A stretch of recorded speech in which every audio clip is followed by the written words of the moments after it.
जंगल के बीचों बीच एक छोटा सा गांव था। उस गांव के पास एक घना जंगल था जहां लोग जाने से डरते थे, क्योंकि वहां एक खतरनाक शेर रहता था। लोग कहते थे जिसने भी उस शेर को देखा वो कभी वापस नहीं आया। लेकिन उसी गांव में रहती थी एक छोटी लड़की जिसका नाम था गुड़िया। गुड़िया बहुत बहादुर थी। उसे जंगल से बिल्कुल डर नहीं लगता था। एक दिन खेलते खेलते वो जंगल के अंदर चली गई। धीरे धीरे उसे एहसास हुआ कि वो रास्ता भटक गई है। चारों तरफ सन्नाटा, अजीब सी आवाजें और डरावना माहौल। गुड़िया रोने लगी। माँ, माँ, वो जोर जोर से चिल्लाने लगी। तभी झाड़ियों के पीछे से कुछ हिला।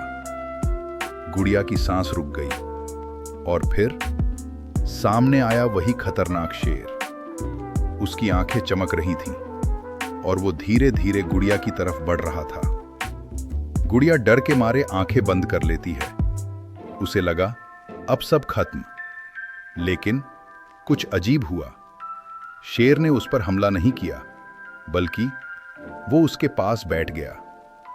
गुड़िया ने धीरे धीरे अपनी आंखें खोली और देखा शेर उसे ध्यान से देख रहा था, जैसे वो उसे समझने की कोशिश कर रहा हो। गुड़िया डरते डरते बोली, तुम मुझे खाओगे नहीं? शेर चुप रहा, लेकिन उसकी आंखों में गुस्सा नहीं था, बल्कि एक अजीब सी शांति थी। धीरे धीरे गुड़िया ने अपना हाथ आगे बढ़ाया और शेर के सिर पर रख दिया। शेर ने कुछ नहीं किया, बस शांत बैठा रहा। उस दिन के बाद शेर और गुड़िया दोस्त बन गए। गुड़िया रोज जंगल जाती और शेर से मिलती।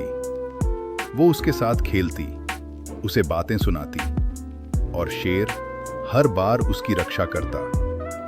लेकिन ये खुशी ज्यादा दिन नहीं चली। एक दिन कुछ शिकारी उस जंगल में आए। उनका मकसद था उस शेर को मारना। उन्होंने जाल बिछाया और शेर उसमें फंस गया। शेर जोर जोर से दहाड़ने लगा। उसकी आवाज पूरे जंगल में गूंज उठी। गुड़िया ने वो आवाज सुनी और वो तुरंत जंगल की तरफ दौड़ी।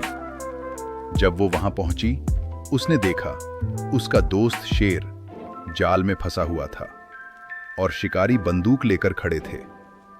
गुड़िया चिल्लाई, नहीं, इसे मत मारो। लेकिन शिकारी नहीं माने। तभी गुड़िया शेर के सामने खड़ी हो गई। अगर इसे मारना है तो पहले मुझे मारो। शिकारी चौंक गए। एक छोटी सी लड़की, इतनी हिम्मत। उसी समय गांव के लोग भी वहां पहुंच गए। उन्होंने सब कुछ देखा और उन्हें समझ आया कि ये शेर खतरनाक नहीं है, बल्कि ये तो इस लड़की का रक्षक है। गांव वालों ने मिलकर शिकारियों को भगा दिया और शेर को आजाद कर दिया। शेर धीरे धीरे गुड़िया के पास आया और अपना सिर उसके हाथों में झुका दिया, जैसे वो धन्यवाद कह रहा हो। उस दिन के बाद गांव वालों का डर खत्म हो गया। अब वो शेर से डरते नहीं थे, बल्कि उसका सम्मान करते थे। और गुड़िया और उसका शेर दोस्त हमेशा के लिए साथ हो गए। कभी कभी जो हमें सबसे डरावना लगता है, वही हमारे लिए सबसे बड़ा रक्षक बन जाता है।